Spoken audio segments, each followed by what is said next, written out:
So, isn't it a gorgeous day? Beautiful, thank you. Oh, thank you. Ladies? Oh, yes, I do have some great new news. Pray tell, pray tell. Well, little Johnny is taking guitar lessons and he is doing so well. Piano. His teacher is fabulous. It's a Bob Peterson or something. Piano. Pardon? Piano. No, guitar. I should know I'm paying the tuition. Hortense is taking piano lessons. I'm sure she's going to be president someday. I'm sure your little Johnny's doing just fine. Okay. How's my lipstick? Check, please.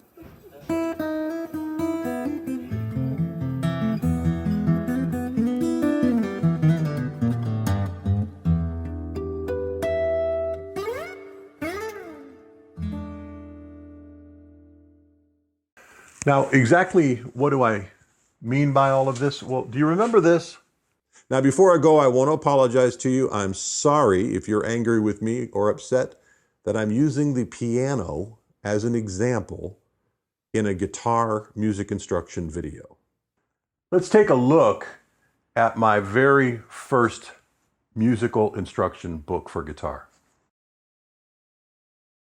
Okay, I see we've got a guitar here.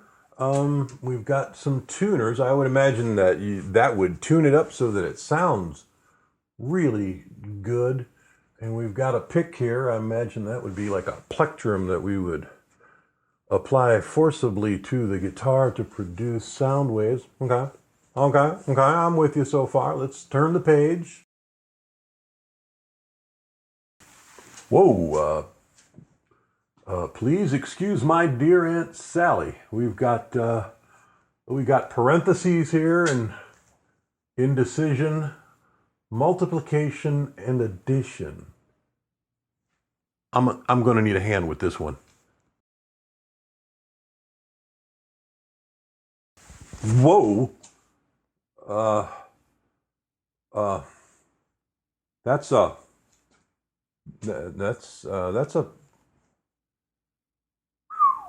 what the what? Okay, the question is this.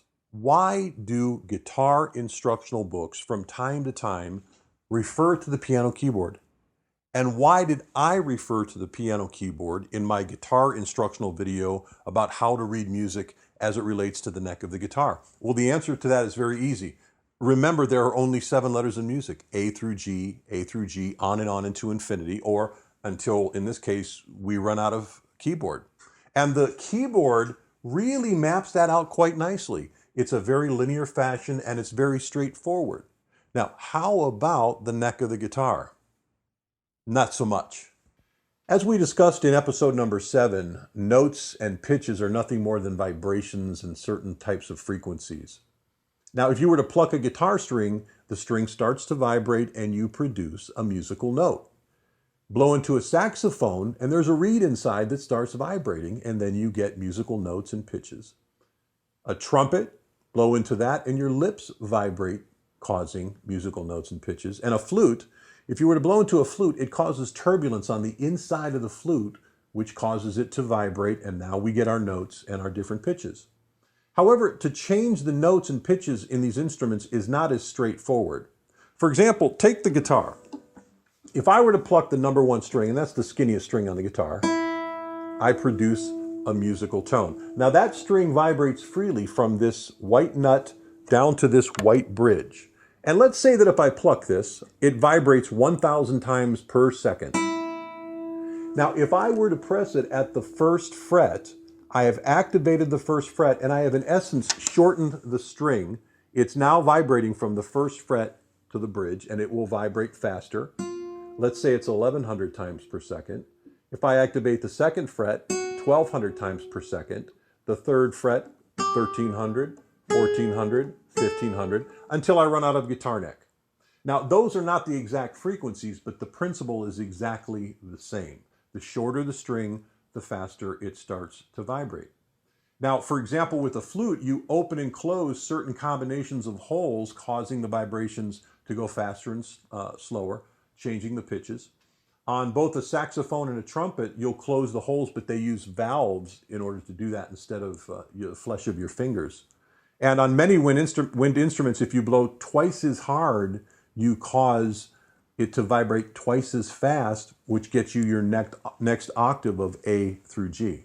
Now, all of these instruments are proficient at producing musical tones, but there's a level of mastery that has to be acquired because it's not as straightforward. Now, with that being said, let's take a look at the piano keyboard. As you can see, the piano keyboard lays out the 7 letters of music quite rationally. A through G, A through G, the octaves keep doubling until we run out of keyboard. It really does lay these notes out before our very eyes like no other instrument. Very straightforward. Because of this, the ease of reading music on the piano, it's not at all unheard of for some piano players to get a false sense of superiority. Piano. Piano. Piano. Now add to this the fact that at its invention and inception, popes, kings, nobles, and other goober smoochers like that were the only people that could afford a piano. And from its invention, its inception, it was an instant hit. Now, can imagine this for a minute. You're a composer, and for the very first time, you have an instrument that rationally lays out the 7 letters of music, and you have such a broad range of tones that you can now play the piccolo parts. You can play the violin parts, the cello parts, an entire symphony right before your very eyes and right at your fingertips. Now, these facts have earned the piano the very well-deserved title, the King's Instrument. And because of that, if you're a guitarist, no doubt you felt the sting of the piano cattle. What do I mean by that? The piano cattle. Well, years ago, I used to be the caretaker of a rather large farm. And across the road from the farm was a beautiful big hill. It was a pasture. And the barn was on top of the pasture. Now, in the morning, the cows would come out and they would graze all day. But in the evening, they would go back to the barn. They would never walk straight up the hill. They would spiral slowly and lazily up the hill until they finally, with the least amount of effort, made it to the top. And we as human beings do this too. We just go along with what other people do. We take the path of least resistance, and it's not at all uncommon for piano players to disregard the efforts of guitar players, especially the ones that play at a higher level. I'll give you an example of this. A number of years ago, I was volunteering my time at a very popular hospital here in the Cleveland, Ohio area. And a gentleman had wheeled this elderly woman up in a wheelchair before me. I was playing and she was enjoying my playing. And she didn't look good. She had oxygen in her nose. Her hair was thinning. But I played and she enjoyed it. And she asked me, "Do you know any Beethoven?" So I started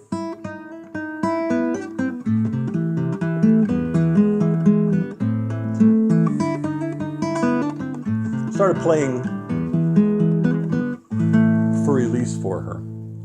And she started getting a little tear in her eye. And just then, 2 women had walked out of the office, about mid-30s, and one of the women said, "Oh, that's nice, but I'd rather hear it on a piano."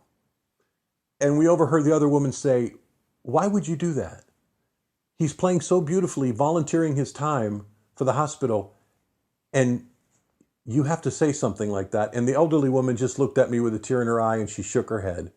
And that's what I mean by a false sense of superiority by piano players. Now, to be sure, some of their criticism is deserved. Hortense is taking piano lessons. I'm sure she's going to be president someday. I'm sure your little Johnny's doing just fine. You see, the guitar has the history of being the common man's instrument. And what that means is that as guitar players, we learn several chord shapes, like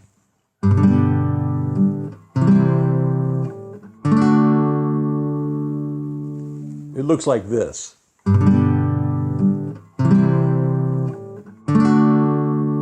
And all of a sudden, we're off and running. But that's like being a piano player that only uses their left hand to play chords.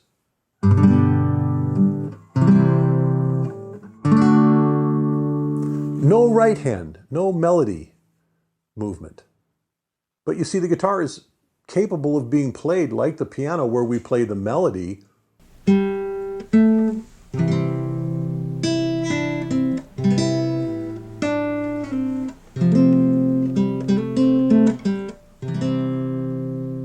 Okay, now let's start to get an idea of what the guitar neck looks like in relation to the 7 letters of music. I'm going to put up here a couple of registers. Okay, let's say that this piece of paper represents one note on the keyboard, and now it represents one note on the neck of the guitar. Yuck. It's quite a mess, isn't it? Now here's the rub. The guitar is far more complex playing in a contrapuntal melodic style like a piano player than most piano players would ever come to recognize. And this has been an opportunity for me to share something with you. The average length of stay of a student in my private studio is 7.5 or 7.5 years. Here's a few of them. Julia, 7. Hello from Denver, Giselle, 4. Bailey, 15. Dave, 3, probably. Tony, 7-ish. Asher, 1-ish. Steve, 15 years.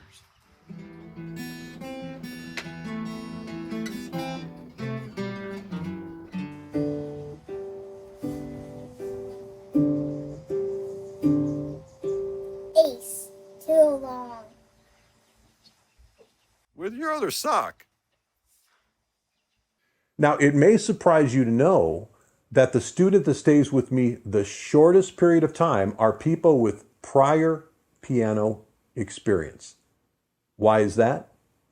Because of that mess just over my left shoulder.